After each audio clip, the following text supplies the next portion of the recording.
Hi guys, this activity is for quotes, direct quotes from the text, and also review quotations if you have dialogue in your text. So step one, make sure that you have your writing available with you or that you can easily get to it. Step two, you're going to listen to the activity. So the brain pop video is when to add quotation marks when you have characters talking. And the other poster here is citing text evidence.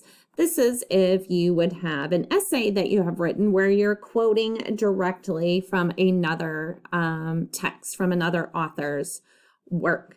So we put quotation marks around characters talking.